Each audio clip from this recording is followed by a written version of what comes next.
Allah ya bilang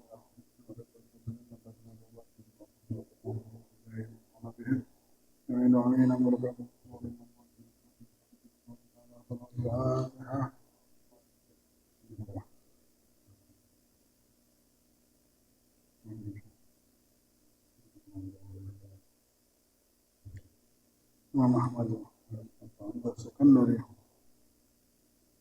Allah ya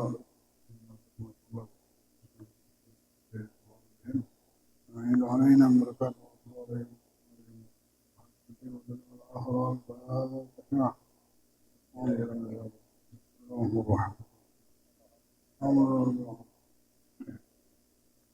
إياك نعبد وإياك نستعين صراط الذين أنعمت عليهم يا رب العالمين.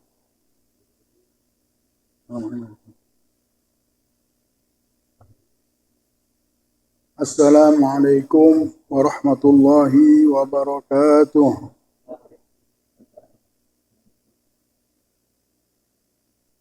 Alhamdulillah alladzi nawwara al-albab. Allahumma salli ala sayyidina Muhammad sayyidul ahbab wa ala alihi wa ashabihi al-anjab. Amma ba'du. Hadirin yang dimuliakan oleh Allah Subhanahu wa taala.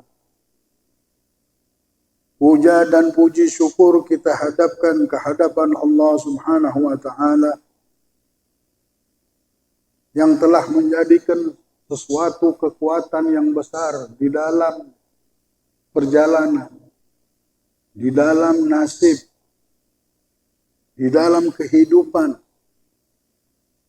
baik itu kehidupan di dunia dan akhirat, adalah niat yang baik. Niat yang baik ini modal bagi orang yang hidup di dalam dunia yang banyak fitnah. Kita setiap memikirkan rezeki, memikirkan perjalanan hidup, bala, rezeki, maut, jodoh, tantangan hidup ini, akal kita yang berhadapan. Tapi ingat, bukan dengan akal kita bisa selesaikan masalah ini. Memang dia adalah alat untuk berpikir, cuma sebagai alat, tapi bukan sebagai pembuka pintu rezeki. Allah jadikan sebab penolong, sebab daripada keselamatan di dalam hidup, jikalau kita sudah memiliki niat. Niat yang baik. Inilah yang ditanamkan oleh orang tua kita dahulu. Guru-guru kita. Orang dulu belajarnya kadang-kadang sama kaiknya saja. Mau musafir, mau merantau, kata kaiknya, nak, jangan lupa pasang niat. Loh, dididik niat. Ternyata ini dia dapatkan dari guru. Gurunya dari guru, sampai pimpinannya para guru, yaitu Nabi besar Muhammad SAW. Jadi ini memang ilmu yang sudah dirumuskan oleh aulia ussolihin dan Nabi Muhammad untuk menyelamatkan kehidupan manusia yang ada di dunia ini. Kalau kita pakai akal, berat kita. Ya Allah. Ketemu, ngurusin sesuatu perjalanan hidup, berjuang, dikecewakan orang, dikhianati orang. Udah kita berjuang, orang ternyata khianat sama kita. Udah kita begini, tak tahu dipotong jalan rezeki kita. Udah kita berbuat begini-begini, tak tahu teman sendiri ngambil jalan itu. Jadi ini memang rezeki tak bisa kita ini. Sesuatu yang tidak kita ketahui, tiba-tiba sampai sama kita. Memang rezeki kita. Tidak bisa. Nah, semua kejadian dan semua ujian-ujian yang Allah ciptakan ujian ini. Siapa yang menciptakan ujian ini? Allah.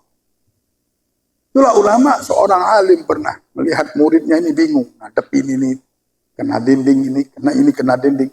Bagaimana dia mau menyelamatkan dirinya, keluarganya, kehidupan yang masih panjang, baik itu di dunia maupun di akhirat. Siapa yang menyelamatkanku? Menghadapi rintangan-rintangan hidup yang masih panjang kita hidup di dunia ini. Baru dunia, belum akhirat lagi. Ya Allah. Si guru bilang, wahai muridku, jikalau engkau mau melewati satu jalan, yang mana jalan itu ada anjing yang berdiri, anjing yang galak. Bagaimana kau selamat? Bagaimana kau mau selamat dari kejaran anjing tersebut? Aku lari. Supaya aku bisa lewat dari jalan itu, aku larian cepat-cepat. Kau akan dikejar anjing, wahai muridku. Nggak bisa lepas. Anjing ini kalau ngelihat orang lari, tambah dikejar sama. Kalau begitu, aku ajak berantem anjing itu. Sakit. Ngadepin anjing. Nggak habis-habis kita berdarah-darah. Kita bisa. Ya, belum tentu menang juga. Baik. Aku lari tidak bisa. Aku berantem sama dia. Berdarah-darah. Bingung semua. Jadi bagaimana guru? Caranya satu. Ini anjing nurut sama tuannya. Nggak usah capek-capek. Panggil yang punya anjing. Yang punya anjing ini siapa? Tuan. Ini anjingmu. Engkau tidak perlu berdarah-darah. Tidak capek. Panggil tuannya saja. Sudah. Pegangnya anjingnya, saya mau lewat. Dipegangnya sama tuannya. Kita bisa lewat. Begitu juga hidup ini. Hidup ini kau lihat gelap. Kau lihat banyak kejadian, ujian. Memang ini tempat ujian. Wahai muridku. Tidak akan bisa engkau lari dari ujian. Kau harus siapkan dirimu sekarang. Bagaimana? Kau harus panggil yang punya anjing. Panggil yang punya kehidupan.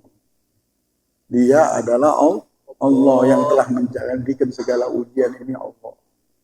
Minta ya Allah, selamatkanlah aku daripada fitnah dunia. Dunia ini punya Allah. Kita sekarang ini bisa selamat, apa gara-gara kita bisa berantem? Nah. Apa gara-gara otak kita bisa bikin manusia berputar? Enggak. Subhanallah, sekarang bisa hidup gara-gara memang ada Allah kasih rahmat Allah benar-benar. Allah tahu kita tidak sanggup hidup begini, Allah jalankan hidup kita begini. Tidak perlu berebut-rebutan, kita dapat ada bagian rezekinya.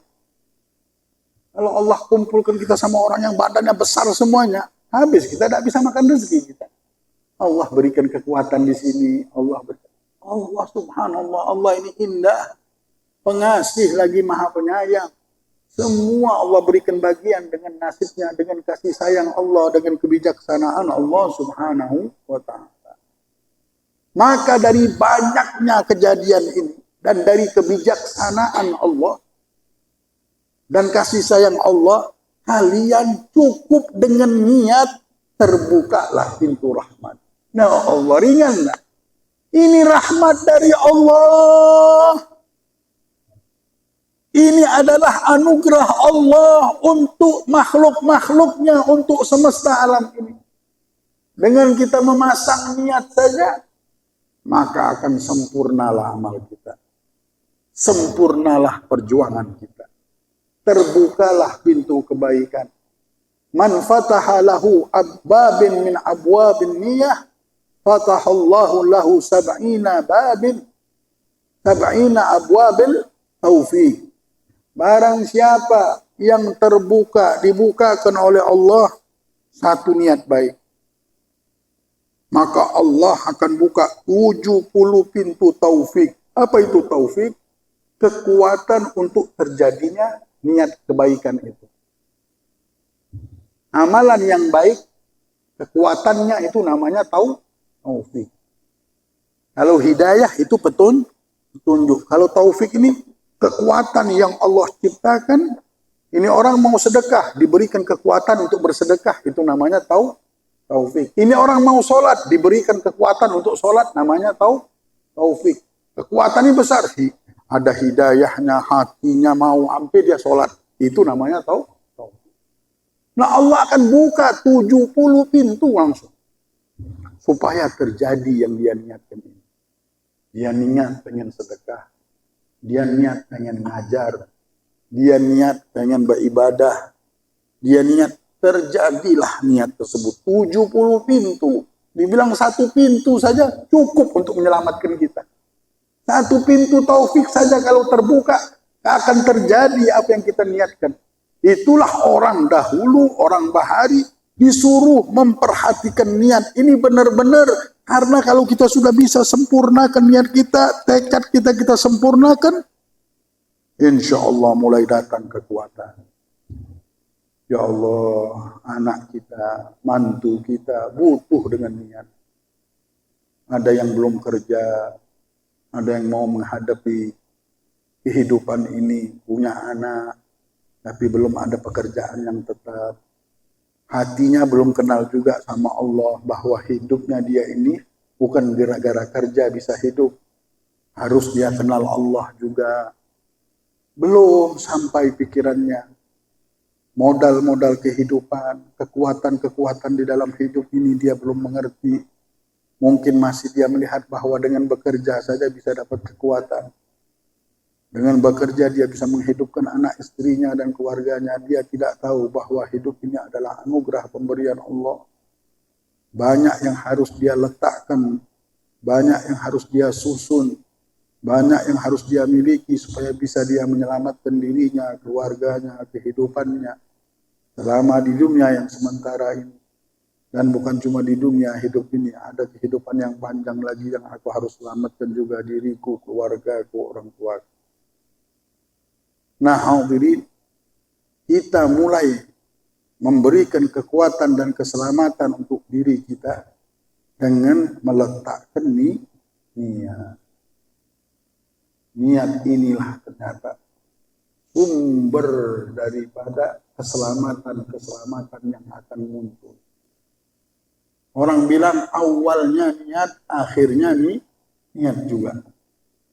Karena niat awal lah nanti ketemu terakhir di niat kita itu. Jadi jangan kita hadapi kehidupan ini dengan akal. Kita harus mengerti ada satu rumus. Yang mana rumus ini dari awal-awal orang bergerak itu dulu yang dipikirkan. Dari awal-awal orang mau hidup itu dulu yang harus dia letakkan. Apa nih? Niat. Jangan sampai kita hidup belum punya niat. Nah, udah punya niat belum? Niatnya belum dilakukan benar, belum niat benar. Orang bilang, belum niat benar, belum kau memasang niat sampai kau tancapkan benar-benar. Kalau masih lewat-lewat itu masih bisikan saja namanya. Lewat saja, aku pengen sholat, tapi tidak ada dia gerak, tidak ada semangat. Orang niat ini semangat. Orang bilang sudah niat belum? Oh, kalau sudah orang bilang ngomong sudah niat, maksudnya artinya luas. Niat, semangat, benar-benar. Bersungguh-sungguh, manjadda wajad. Menuntut ilmu, sudah niat belum? Nah kalau kita sudah niatnya benar, memang bersungguh-sungguh mencari ridho Allah. Memang bersungguh-sungguh hidup ini untuk beribadah. Karena puncak niat semuanya, orang bahari itu, kalau niat, kita dulu juga waktu niat, diajarkan niat, ditanyakan dulu. Kalau guru-guru kita salaman, tanya niat ente apa? Pasti kita kalau salaman ke rumah guru-guru yang tua-tua, dia tanyakan, sudah niat belum? Kalau kalian belum niat, sekarang niatlah. Niat buat apa belajar? Oh kita dulu lagi kecil, ya niat ini supaya menyenangkan orang tua, supaya ini. Akhirnya, supaya mencari ridho Allah.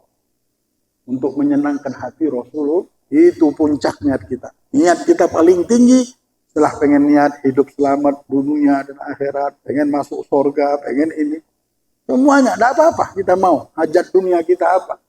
Supaya kita mulia di dunia dan di akhirat. Tapi puncak daripada niat paling tinggi, niat yang kita harapkan adalah apa? Mencari ridhonya Allah dan cintanya Allah dan Rasulullah. Itu puncak kita. Ulun pengen dicintai Allah dan Rasulullah. Karena saya ini punya dia, orang tua saya punya dia, keluarga saya. Semua yang saya miliki, semua yang ada ini punyanya Allah, milik Allah, dan dialah, dan dengan kasih sayang Allah lah. Maka saya minta cinta dan ridhonya Allah dalam hidupnya. Sudah, lengket itu. Ketika ada nafsu yang masuk untuk nafsu, untuk kesombongan, untuk ujub, untuk pengen dipuji orang, sudah ada benteng niat. Kita ingat sama niat, ya Allah. Aku nih belajar, aku menuntut ilmu, aku bersedekah, bukan untuk dipuji orang ini. Si niat sudah berdiri di dalam hati kita. Bukan untuk ini. Memang niatnya hadir. Maka dari itu Al-Habib Abdullah bin Alwi Al-Haddad pernah muridnya ini mau bangun masjid. Dipanggil sama Habib Abdullah. Saya mau bangun masjid. Boleh Habib Haddad.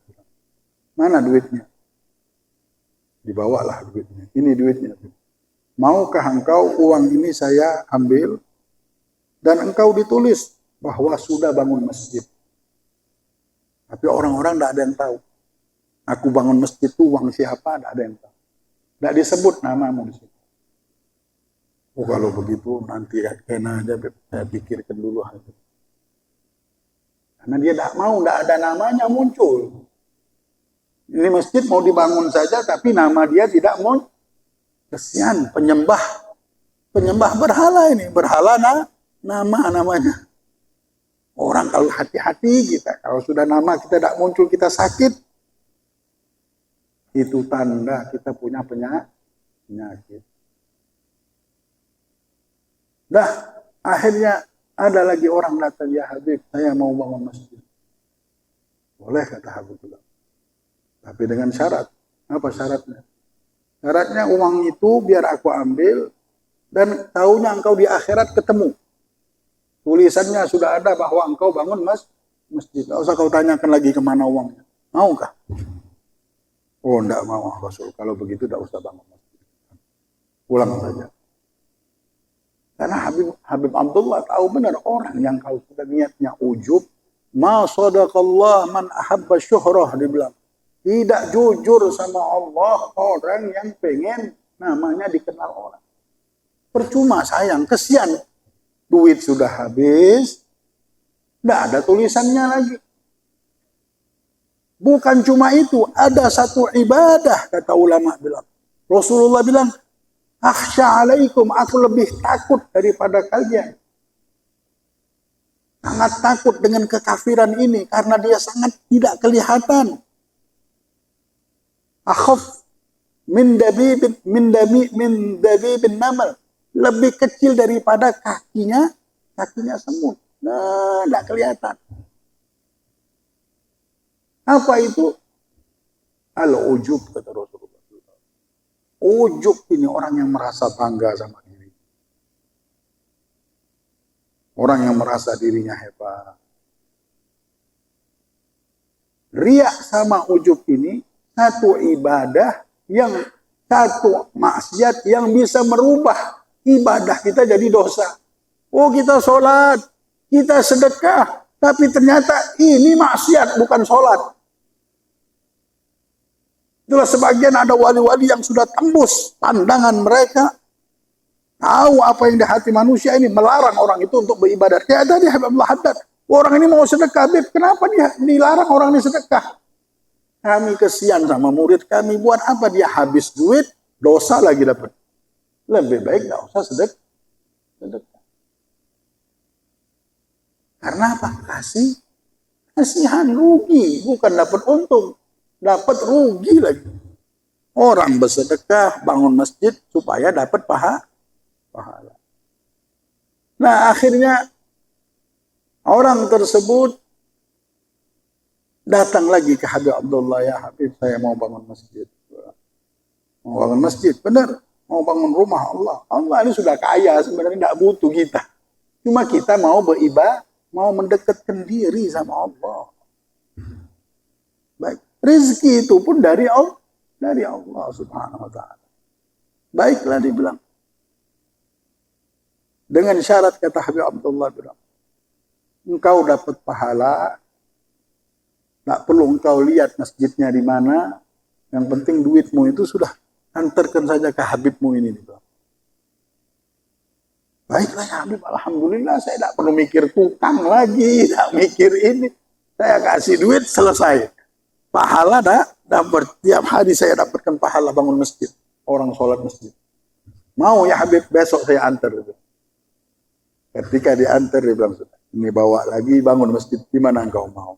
Kenapa? Niatmu sudah benar. Habibmu ini bukan mau duit itu, tapi mau niatmu itu benar, bukan gara-gara ingin dipuji, ingin dipuja. Begitu juga kita menuntut ilmu. Kalau misalnya kita menuntut ilmu ini ingin dipuji orang, ingin dibilang bahwa kita ini alim, adkhalahullahu nar, kata Rasulullah. Allah akan masukkan kita ke neraka tempatnya. Ya Allah, padahal menuntut ilmu gara-gara salah niat saja selesai. Maka dari itu kemarin kita dengarkan bagaimana Al-Imam mengatakan, la tarhanu min kaun ilal kaun. Janganlah kalian berjalan dari makhluk ke makhluk lagi. Jangan kalau mau pergi, kalau mau melangkah, kalau mau menuju dari makhluk ke sang Khalik, yaitu Allah. Tujuan jalannya kita ini bukan muter, tapi naik ke atas menuju Allah. Maka di perkataan setelahnya ini beliau menyebutkan sabdanya Nabi besar Muhammad SAW. Wandur, maka engkau lihatlah, engkau perhatikan wahai muridku, dibilang. Ila qaulihi sallallahu alaihi wasallam, dengan sabdanya Nabi Muhammad sallallahu alaihi wasallam, faman kanat hijratuhu ila Allah wa rasulihi fa hijratuhu ila Allah wa rasulihi, waman kanat hijratuhu ila dunya yusibuha aw imra'atin yatazawwajuha fa hijratuhu ila ma hajara ilaih. Barang siapa yang hijrahnya karena Allah dan Rasulullah, maka pahala hijrahnya. Dulu ada sahabat yang mau hijrah, bukan niatnya hijrah, tapi niat ikut Nabi Muhammad hijrah supaya bisa melihat perempuan yang mau dia lamar. Ngikut Nabi Muhammad hijrah karena pengen nikah, pengen perempuan. Barang siapa, kata Rasulullah SAW, yang hijrah, jalan bersamaku ini karena pengen hijrah, maka dia akan dapatkan pahala hijrah. Dan orang siapa yang berjalan hijrah, berpindah tempat bersama Nabi Muhammad musafir ini karena mau lihat perempuan yang mau dia nikahi, maka dia akan dapatkan juga balasan itu. Balasannya cuma dapat perempuan, tidak dapat nikah. Fafham qauluhu alaihi salatu wassalam wa ta'ammal hadzal amra in kunta dha fahmin. Maka ketahuilah, fahamilah perkataan sabda Nabi tadi. Dan engkau pikirkan benar, engkau renungkan perkara ini jikalau engkau memang mempunyai pemahaman. Ini niat, subhanallah. Kalau sudah kita punya niat, bisa sampai ke Allah. Ini sudah keramat sebenarnya. Itu sudah kemuliaan. Kenapa? Ya Allah, Allah izinkan hati kita ini naik. Bisa masuk ke istananya Allah, karena yang bisa deketin Allah adalah orang-orang yang hatinya dulu dan niatnya sudah sampai kepada Allah. Orang yang kalau sudah bisa sampai hatinya kepada Allah, tanda orang ini bisa dekat sama Allah. Tapi kalau kita ikhlas saja tidak bisa, senangnya dipuji orang. Tidak disuruh duduk di depan, kita marah. Kita tidak dipuji orang, kita marah. Nah, ilaha illallah. Sebagian ulama mengatakan tanda ada penyakit itu. Penyakit apa yang bisa merubah ibadat kita jadi maksiat, ditulis.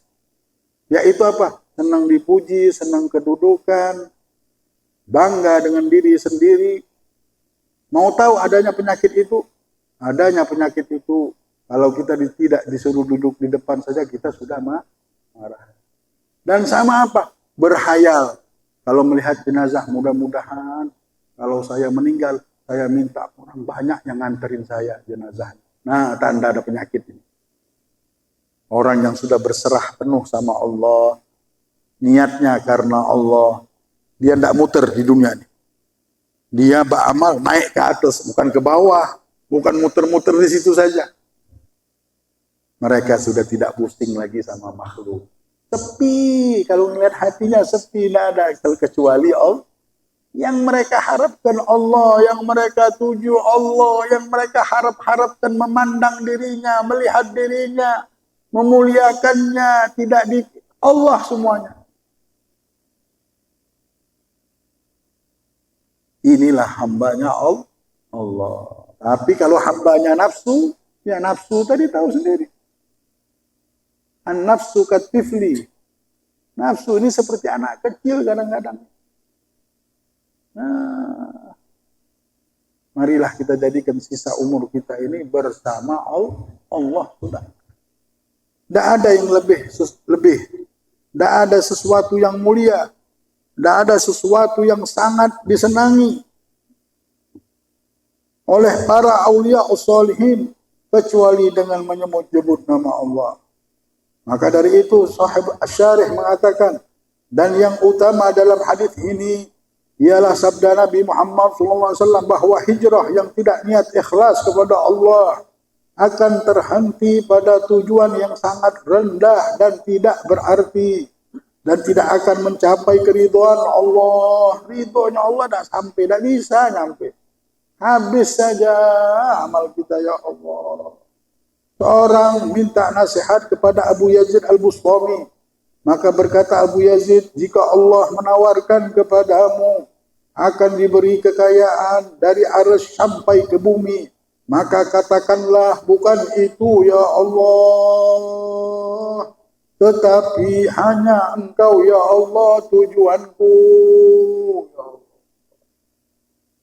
Kalau misalnya Allah menawarkan kita tawaran dengan kekayaan yang memenuhi langit sampai arsy-Nya Allah Subhanahu wa taala, sampai ke bumi, mintalah, maka jawablah dengan jawaban, ya Allah, bukan itu yang aku harapkan ya. Beribadahnya udah untuk Allah. Seperti kita melihat kipas angin ini, nah kita, bagaimana kita lihat kipas angin? Nggak perlu orang bilang, saya kasih sorga. Apa ini? Kipas angin. Nggak perlu dengan orang memberikan kita sorga untuk kita memastikan bahwa ini kipas angin. Nggak perlu mengancam pakai api neraka. Kita mau beritahu ini kipas angin. Nggak perlu. Karena kita sudah yakin bahwa ini kipas. Nggak perlu pakai. Cukup ini kipas angin. Cukup. Begitulah kita beribadah ini. Cukup dengan kita mendapatkan Allah. Tidak ada artinya. Tidak perlu kita diancam-ancam, dikasih surga, dikasih neraka. Jikalau kita bisa memastikan kipas angin tanpa ancaman, tanpa tawaran surga apapun, masa kita menyembah dan menginginkan Allah, mengharapkan ridha Allah, butuh dengan itu? Allah sesuatu yang nyata, yang sangat jelas, lebih nyata daripada kipas angin ini. Allah yang harus kita sembah. Allah yang sangat kita butuhkan. Allah segala-galanya. Allah segala-galanya sudah memenuhi hajat semua dalam kehidupan ini. Semuanya kembali. Semuanya bergantung dengan Allah Subhanahu wa ta'ala. Maka Abu Sulaiman Ad-Darani berkata, andaikan aku disuruh pilih antara masuk surga Jannatul Firdaus dengan sembahyang 2 rakaat, niscaya saya pilih sembahyang 2 rakaat. Sebab di dalam surga saya dengan bagianku, dan dalam sembahyang aku dengan Tuhanku Allah. Nah, orang yang kenal sama Allah sudah mengerti dengan kebesaran Allah, tidak butuh lagi dia pakai neraka, pakai surga. Nafsu sudah menjauh karena cahaya iman, cahaya nur, terpengaruh sudah dengan orang. Kita harus bagaimana kita tidak terpengaruh sama Allah. Dunia dan jagat raya ini, manusia-manusia yang kita lihat semua punya dia. Bagaimana tidak pengaruh sama Allah? Para aulia Allah ini sebagian ada orang mau melihat, pernah orang mau melihat Sayyidina Ali bin Abdullah, bagaimana beliau di tengah malam. Baru dilihat dari mengintip kamarnya, melihat dari ujung rambut, ujung kakinya tertulis nama Allah, Allah, Allah. Nggak taunya si hamba ini sudah himung satu badannya menyebut nama Allah. Allah, nggak ada lagi tenggelam dengan Allah. Tujuannya Allah. Nah itulah Imam Ahmad bilang, jangan kalian muter-muter terus di bawah ini. Kalau kaum orang sudah sampai dekat sama Allah semuanya, nggak perlu sampai tenggelam, dekat saja. Bagaimana caranya dekat? Dengan kedekatan ini kita akan selamat. Dengan kedekatan ini semua ujian dunia ini akan Allah bukakan jalan keluarnya. Itulah orang-orang Bahari meletakkan niat ini sebagai penyelamat dunia sampai ke akhirat. Meletakkan niat hidup ini memang diletakkan, ditancap benar-benar sebagai penerang cahaya kehidupan mereka. Semuanya, kait-kaitnya kalau anak cucunya mau merantau, nah, jangan lupa niatnya. Niat ini memang dipasang terus, jangan lupa niatnya. Jangan lupa niatnya. Nah harus kita tanamkan niat ini. Dan puncak dari niat itu apa? Mencari ridho Allah. Puncak dari niat itu ingin dekat sama Allah dan Rasulullah. Niat-niat yang lain ikutin. Niat ingin bantu orang, ingin bahagiakan orang ini. Puncaknya untuk supaya dapat ridhonya Allah dan ridho Rasulullah. Namanya orang ini sudah mengerti cara berniat. Sempurnanya amal ini dengan kita niat. Niat kita akan membawa keselamatan. Bisa menyelamatkan kita niat itu. Baru niat saja orang, Allah aku mau bersedekah. Mau tabrakan tidak jadi. Malaikat selamatkan. Kenapa? Si Idin tadi barusan niat mau bersedekah. Belum dia lakukan baru berniat. Jadi niat ini senjata hidup. Harus punya senjata ini. Jangan sampai hidup tidak punya senjata. Pasanglah niat. Semuanya harus punya niat. Mudah-mudahan Allah cahayai hati kita dengan niat. Allah cahayai pikiran kita dengan niat. Allah selamatkan kita semuanya dengan keikhlasan kita, dengan niat kita. Allah jaga hati kita sehingga tidak ada lain yang masuk bisa di hati kita ini. Tidak bisa sifat riya, sifat ujub masuk ke jiwa dan pikiran kita. Benar-benar Allah selamatkan jiwa dan pikiran kita ini dari segala yang tidak baik. Allahumma hadina bihudak. Wa la tuwallina waliyan siwak. Wa la taj'alna mimman khalafa amraka wa asab.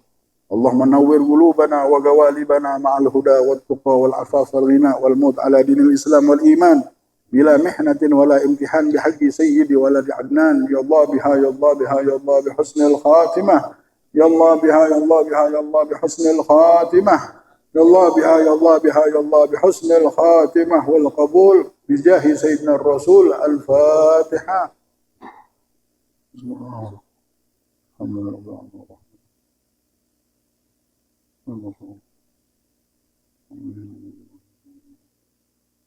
Taqabbalallahu minkum inna minkum taqabbal ya karim. Al-'afwu minkum. Wassalamualaikum warahmatullahi wabarakatuh.